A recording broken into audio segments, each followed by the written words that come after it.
बिस्मिल्लाहिर्रहमानिर्रहीम। अस्सलाम वालेकुम व्यूअर्स, आज हम स्क्रू कंप्रेसर के बारे में जानने की कोशिश करेंगे कि स्क्रू कंप्रेसर कैसे काम करता है और इसके कौन कौन से पार्ट्स होते हैं।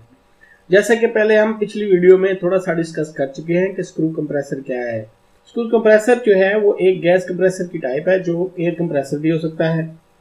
स्क्रू कंप्रेसर जो है ये पॉजिटिव डिस्प्लेसमेंट मैकेनिज्म के तौर पे काम करता है और ये रिवायती किस्म के जो पिस्टन कंप्रेसर होते थे उनको रिप्लेस करके लगाए जा रहे हैं। बाकी ये जहाँ ज्यादा मिकदार में एयर हो, बहुत बड़ा प्लांट हो, उसके लिए होते हैं जो वहाँ पे लगाए जाते हैं, चिलर्स वगैरह में लगाए जाते हैं, रेफ्रिजरेशन सिस्टम में लगाए जाते हैं। उसके अलावा मुख्तलिफ टूल्स को ऑपरेट करने के लिए भी लगाए जाते हैं, जैसा कि जैक हैमर है और इम्पैक्ट रेंच वगैरह है। आगे हम स्क्रू कंप्रेसर के जो पार्ट्स है उनको हम डिटेल से डिस्कस करेंगे। अब हम स्क्रू कंप्रेसर के हिस्सों के बारे में डिस्कस करेंगे। सबसे पहले जो हम बात करेंगे वो है इनटेक एयर फिल्टर की। ये एक 2 स्टेज वाला हैवी ड्यूटी फिल्टर का होता है।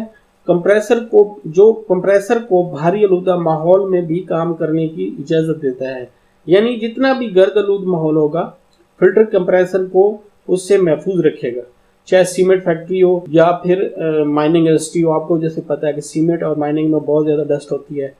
जितने भी बड़े डस्ट के जर्रात होते हैं वो पहली स्टेज में जमा हो जाएंगे। फिल्टर की जो एफिशिएंसी है वो SAE के स्टैंडर्ड के मुताबिक 99% होगी। फिल्टर की जो एफिशिएंसी है वो SAE के स्टैंडर्ड के मुताबिक 99% होगी 1 माइक्रोमीटर पे और 99.9% होगी 3 माइक्रोमीटर पे। ये SAE एक सोसाइटी ऑफ ऑटोमेटिव इंजीनियरिंग एक काउंसिल है जो अपनी खुसूसियात के मुताबिक एयर फिल्टर की क्लीनिंग के जो प्रोसेस है, यानी कि जो डस्ट को क्लीनिंग का टेस्ट है उसको जांचती है या उसके बारे में इसका स्टैंडर्ड बनाया हुआ है। एयर फिल्टर अपनी खुसूसियात के मुताबिक एयर फिल्टर क्लीनर के लिए डस्ट टेस्ट करती है। इनटेक एयर फिल्टर जो है वो कंप्रेसर को हर तरह की डस्ट और गंदगी से बचाता है जो इसको सक कर सकता है। डस्ट आपके कंप्रेसर का नंबर 1 एनिमी है। ये कंप्रेसर के हिस्से, एलिमेंट, वाल्व्स और दूसरे हिस्सों को नुकसान पहुंचाता है।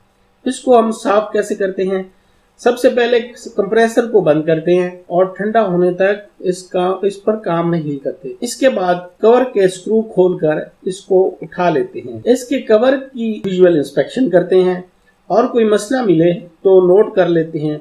इसके अलावा जो इसका फिल्टर होता है, इसके बाद इसका फिल्टर भी एहतियात से फिल्टर एलिमेंट को बेस से रिमूव कर लेते हैं और क्लीन कर लेते हैं और इसकी विजुअल इंस्पेक्शन वगैरह भी कर लेते हैं कि कोई इसका जो है वो डैमेज वगैरह तो नहीं है फिल्टर के जो, या कोई इसमें कोई और मसला तो नहीं है। और ये इंस्पेक्शन करने के बाद इसको क्लीनिंग करने के बाद इसको इसी तरीके से लगा देते हैं जैसे हमने बोला था, या जो इसके स्टैंडर्ड फॉलो करने को कहते हैं। नेक्स्ट जो है वो हमारा बहुत इंपॉर्टेंट पार्ट्स है, वो है loading unloading valve. Loading unloading valve की सूरत जहां कंप्रेसर फुल लोड पर होता है वहां ये वाल्व फुल ओपन होता है और एक दिए गए सेट पॉइंट पर पहुंचने के बाद अनलोड हो जाता है और ये वाल्व फुल बंद हो जाता है। लेकिन कंप्रेसर यूं ही चलता रहता है, लेकिन हवा पैदा नहीं होती, यानी एयर प्रोड्यूस नहीं होती। ये वाल्व एक अहम काम सरंजाम देता है। ये टैंक के अंदर रुकी हुई हवा को रिलीज करता है और मोटर को दोबारा रीसेट करने के काबिल बनाता है। कंप्रेसर के अंदर अनलोडर वाल्व के माल फंक्शन होने का एक अहम मसला है। जब सिस्टम को हवा की जरूरत होती है तो कंट्रोलर SOV को एक सिग्नल भेजता है और वाल्व मुकम्मल खुल जाता है या ये मुकम्मल बंद हो जाता है।